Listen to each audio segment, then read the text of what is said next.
একদিকে তারেক রহমান যখন হ্যাঁ ভোটের পক্ষে প্রচারণা চালান, জুলাই সনদের পক্ষে প্রচারণা চালান, অন্যদিকে আমরা দেখতে পাই তারই দলের আইনজীবীরা এসে যেটা বাতিল চেয়ে হাইকোর্টে রিট করেন। এই ধরনের দোদুল্যমান অবস্থা, এই ধরনের দুমুখিতা, এইটা আসলে হলো গিয়া মুনাফিকি। আওয়ামী লীগের মুনাফিকিতা আপনারা দেখতে পেয়েছেন। একদিকে তারা আমিডামি নির্বাচন করে, একদিকে তারা আসলে হলো গিয়ে ভোট চুরি করে, নিশিরাতের ভোট করে, অন্যদিকে বলে আমরা জনগণের সরকার।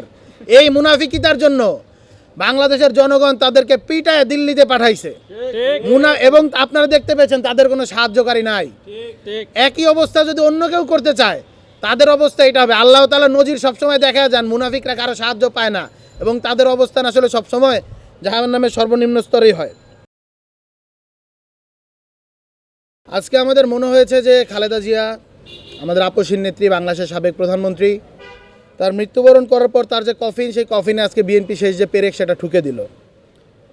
2011 সালে গণ অনশন চত্বর থেকে বেগম খালেদা জিয়া ঘোষণা করেছিলেন ক্ষমতায় গেলে সর্বশেষ যে দফা হয়েছিল পঞ্চদশ সংশোধনী, সেই সংশোধিত যে সংবিধান সেটা ছুঁড়ে ফেলে দেওয়া হবে, এই ঘোষণাটা তিনি দিয়েছিলেন। তিনি স্পষ্টভাবে বলেছিলেন এই যে সংবিধান সংশোধনীর মধ্য দিয়ে এটি আসলে আওয়ামী লীগের ইশতেহারে পরিণত হয়েছে এবং আওয়ামী লীগের যে ইশতেহার বরাবরই বাংলাদেশের গণমানুষের বিচ্ছিন্ন একটি বাকশালী ইশতেহার, বাকশালী রাজনীতি এবং একটি ফ্যাসিবাদী রাজনীতি। ফলত এই সংবিধান যাদের ইশতেহার হয়ে দাঁড়াচ্ছে, যে ফ্যাসিস্টদের ইশতেহার হয়ে দাঁড়াচ্ছে, এই সংবিধান তারা ছুঁড়ে ফেলবেন। বাংলাদেশের আসলে যখনই আমরা সমস্যাগুলোর দিকে দেখতে চাই, সব সমস্যার গোড়া আসলে গিয়ে থেকে আসলে 72-এর সংবিধানের ভিতরে। তাই তিনি বলেছিলেন যেদিনই জনগণের সরকার ক্ষমতায় আসবে সেদিনই এই সংবিধান তিনি ছুঁড়ে ফেলে দিবেন। আজকে বিএনপি সরকার ক্ষমতায় এসেছে। আমরা নির্বাচনের মাঝে দেখেছিলাম যে সবগুলো রাজনৈতিক দল সবাই আসলে মোটামুটিভাবে এই ফলাফলকে মেনেই নিয়েছে। তো এটাকে জনগণের সরকার হিসেবে আমরা দেখতে চেয়েছি, কিন্তু কার্যক্রমের দিক থেকে দেখি তার বিপরীত। একদিকে শুরুতে আমরা শুনতে পাই জুলাই গণ অভ্যুত্থানের সেই রক্তাক্ত সময়ে যখন গণপ্রতিরোধ করা হয়েছিল, সেই গণপ্রতিরোধেরও নাকি বিচার করবে, পুলিশ হত্যার নাম দিয়ে, কোট আনকোট করে পুলিশ হত্যার নাম দিয়ে, পুলিশ হত্যার ট্যাগ দিয়ে নাকি অভ্যুত্থানকারীদের বিচার করা হবে। একদিকে বলা হয়, পরবর্তীতে যখন আবার জনতার চাপের মুখে সেটিকে প্রত্যাখ্যানও করা হয়। আবার আমরা দেখতে পাই রাজনৈতিকভাবে যখন হলো গিয়ে এই জনগণের মোকাবেলা হচ্ছিল, জনগণ যখন এটি গণপ্রতিরোধ করছিল, তখন এটিকে আবার হাইকোর্টের দিকে নিয়ে যাওয়া হয়েছে। এই হাইকোর্ট খেলা বাংলাদেশে কিন্তু নতুন না, বাংলাদেশে অনেক পুরনো। আমরা কি দেখতে পেয়েছিলাম, রাজনৈতিক যে বিষয়গুলো, সেই বিষয়গুলোকে আপনি যতবার হাইকোর্টে নিয়েছেন, যতবারই আসলে কোর্টপাড়ায় নিয়ে যাওয়া হয়েছে, ততবার সেটা ফেল করেছে। তার সবথেকে বড় উদাহরণ ত্রয়োদশ সংশোধনী, তত্ত্বাবধায়ক সরকার বাতিল। এই সংশোধনীর মধ্য দিয়ে বাংলাদেশকে আবারও স্বৈরাচারী শেখ হাসিনা ফ্যাসিবাদের যাত্রায় নিয়ে গিয়েছিল এবং এই ক্র্যাকডাউনের সবথেকে বড় ভাগিদার কে হয়েছে? ওই যে ফ্যাসিবাদ নেমে এসেছিল তাতে সবথেকে বড় ভিকটিম কে ছিল? বিএনপি ছিল। আজকে বিএনপি সেই সরকারে আসার পর তারা আবারও রাজনৈতিক বিষয়গুলো কোথায় নিয়ে যাচ্ছে? কোর্টপাড়া নিয়ে যাচ্ছে। কেন বিএনপির যে কোর্টপাড়া এত পছন্দ, এই জিনিসটা আমরা জানি না। এই কোর্টপাড়ার ভিতরে বিএনপির 50 নেতাকর্মীদের উপর 50 লাখ মামলা ছিল। সবগুলো কি মামলা? রাজনৈতিক মামলা। প্রত্যেককে নির্যাতন করা হয়েছে। এখনও তাদের কোর্টপাড়া কেন ভাল লাগে? রাজনীতি দিয়ে যদি মোকাবেলা না করতে পারেন, কইরেন না। সব কিছু তো কোর্টপাড়া দিয়ে নেওয়া যায় না। রাজনৈতিক বিষয়গুলো রাজনৈতিকভাবেই ডিল করতে হবে। এইটাই তো আন্তর্জাতিক ম্যানার, আন্তর্জাতিক পলিটিক্স, ইন্টারন্যাশনালি এইটাই স্বীকৃত। আপনারা যদি এই জিনিসটাকে কোর্টপাড়ায় নিয়ে যান, ইউ গাইস উইল সাফার। এই জিনিস তো আপনারা দেখতে পাইছেন আওয়ামী আমলে, আবার আপনারা এই জিনিসটা দেখতে পাবেন। এখন এই যে 1400 মানুষের প্রাণ, 30,000 আহত, এত রক্ত, এই যে এই জুলাইকে নিয়ে যে তামাশা করা হচ্ছে, তামাশাটা কিভাবে করলো আমি আপনাদেরকে একটু নাম ধরে একটু ব্যাখ্যা দিই। জুলাইয়ের যে জাতীয় সনদ ও গণভোট অধ্যাদেশ কেন অবৈধ হবে না তা জানতে চাই, রুল জারি করেছে হাইকোর্ট। এখানে পিটিশনগুলো কে করেছে আমি একটু নামগুলো বলি। পিটিশন করেছে আইনজীবী আহসানুল করিম, সৈয়দ মামুন মাহবুব, গাজী কামরুল ইসলাম সজল, গাজী তৌহিদুল ইসলাম, মাহফুজুর রহমান মিলন, জ্যোতির্ময় বড়ুয়া। আমি একটু তাদের পরিচয়গুলো সংক্ষেপে দিচ্ছি, পরে আমরা আলোচনায় যাচ্ছি। অ্যাডভোকেট গাজী কামরুল ইসলাম সজল বিএনপির কেন্দ্রীয় নির্বাচন পরিচালনা কমিটির সদস্য, তিনি দলের জাতীয় নির্বাহী কমিটির সদস্য, জাতীয়তাবাদী আইনজীবী ফোরামের কেন্দ্রীয় সাংগঠনিক সম্পাদক, বরিশালে 1 আসনে মনোনয়ন প্রত্যাশী ছিলেন। অ্যাডভোকেট গাজী তৌহিদুল ইসলাম বাংলাদেশ সুপ্রিম কোর্টের একজন আইনজীবী এবং বাংলাদেশ জাতীয়তাবাদী আইনজীবী ফোরাম সুপ্রিম কোর্ট ইউনিটের সদস্য সচিব।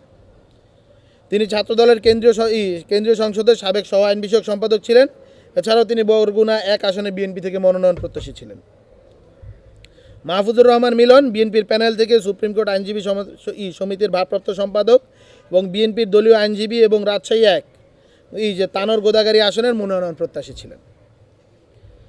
অর্থাৎ স্পষ্টভাবেই এই জিনিসটা দেয়া যাচ্ছে যে এই যে যারা রিট করেছেন, যারা আসলে এই যে আমাদের যে জুলাই জাতীয় সনদ এবং গণভোট অধ্যাদেশ কেন অবৈধ হবে না সেটা নিয়ে প্রশ্ন তুলেছেন হাইকোর্টের কাছে, এটা নিয়ে রুল জারি করার আবেদন করেছেন, পিটিশন করেছেন, প্রত্যেকেই বিএনপির কেন্দ্রীয় নেতৃত্ব। এবং এর মধ্য দিয়ে একটা জিনিস সুস্পষ্ট হয়, বিএনপি আসলে জুলাই সনদ এবং গণভোটের বিপরীত অবস্থান নিয়েছে।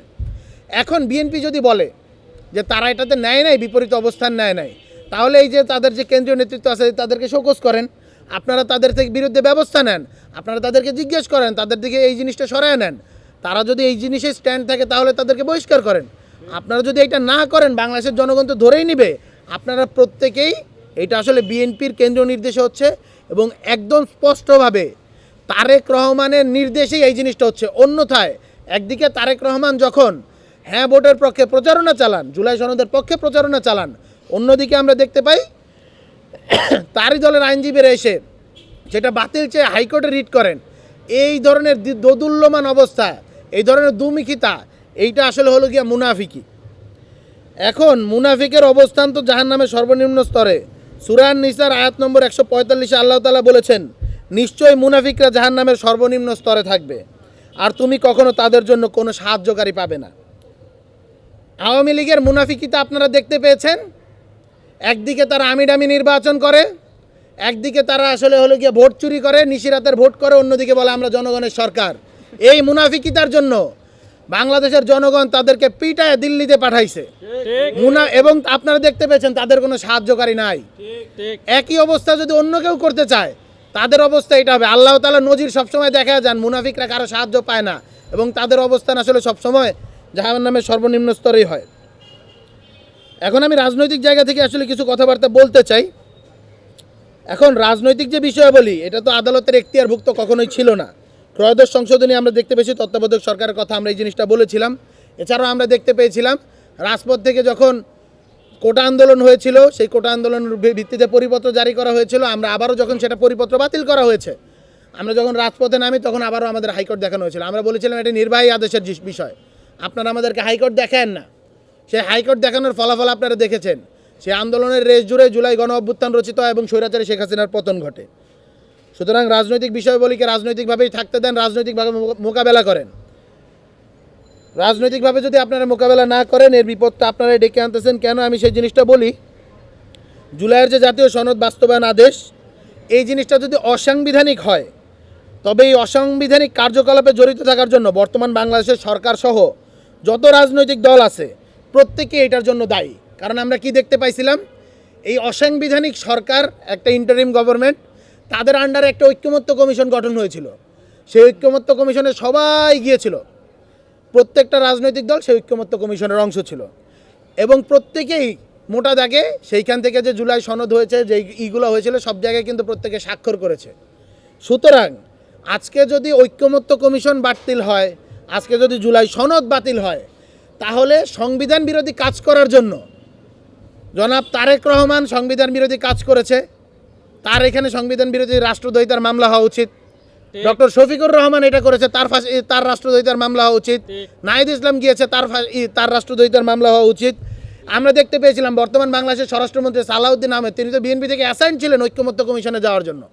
ঐক্যমত্য কমিশনের পুরো প্রসেসটাকে তিনি দেখেছেন। আজকে তো যদি ওই ঐক্যমত্য কমিশন এবং জুলাই সনদ এই জিনিসটা হলো গিয়ে অবৈধ হয় এবং সংবিধান পরিপন্থী হয়, তাহলে আমরা কি বুঝতে পারছি, সালাউদ্দিন আহমেদ নিজেও রাষ্ট্রদ্রোহিতা করেছেন এবং তারও আসলে এই বিরুদ্ধে এখন রাষ্ট্রের যে তথাকথিত নিয়মকানুন সেটার আন্ডারে তাকে আসলে জবাব দিতে হবে। আমরা সবসময় একটা কথা বলে আসছি, যদি গণভোটের বিরুদ্ধে প্রশ্ন ওঠে তাহলে জাতীয় নির্বাচন নিয়ে স্বাভাবিকভাবেই প্রশ্ন উঠবে।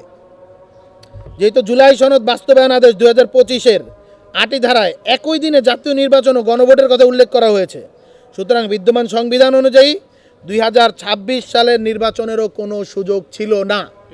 যেহেতু 2026 সালের এই নির্বাচনের মধ্য দিয়ে বিএনপি ক্ষমতায় আসছে, গণভোট অবৈধ।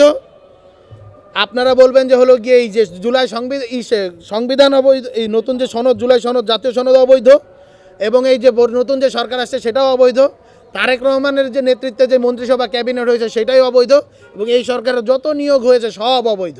এই অবৈধতার মাঝখানে পড়ে বৈধ আসলে রয়ে গেছে মাত্র দুইজন, এক হলো শেখ হাসিনা, আরেকটা হলো শেখ হাসিনার বানানো রাষ্ট্রপতি চুপ্পু।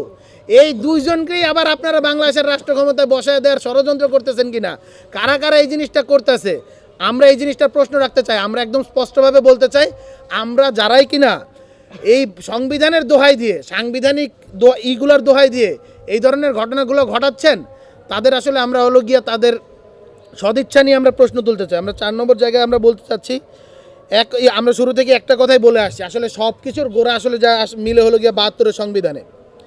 72-এর সংবিধানের বিরুদ্ধে আমরা কিন্তু একদম স্পষ্ট অবস্থান শুরু থেকেই জানিয়েছি। বৈষম্য বিরোধী ছাত্র আন্দোলন শুরু থেকে স্পষ্টভাবেই বলেছিল যে 72-এর যে সংবিধান, এই সংবিধান রাখা যাবে না। এই সংবিধানের উপর ভিত্তি করেই আসলে বাংলাদেশের যে ফ্যাসিবাদ, সেই ফ্যাসিবাদ বারবার করে রচিত হয়েছে। কিন্তু আমরা দেখতে পেয়েছি কি, সাংবিধানিক ধারাবাহিকতার দোহাই দিয়ে কিছু রাজনৈতিক দলের অদূরদর্শিতা, গোঁড়ামি এবং হীন চক্রান্তের ফলেই বারবার এই ভুল, বারবার এই ধরনের সমস্যা আমাদের কাছে আসলে আমাদের সামনে উদয় হচ্ছে।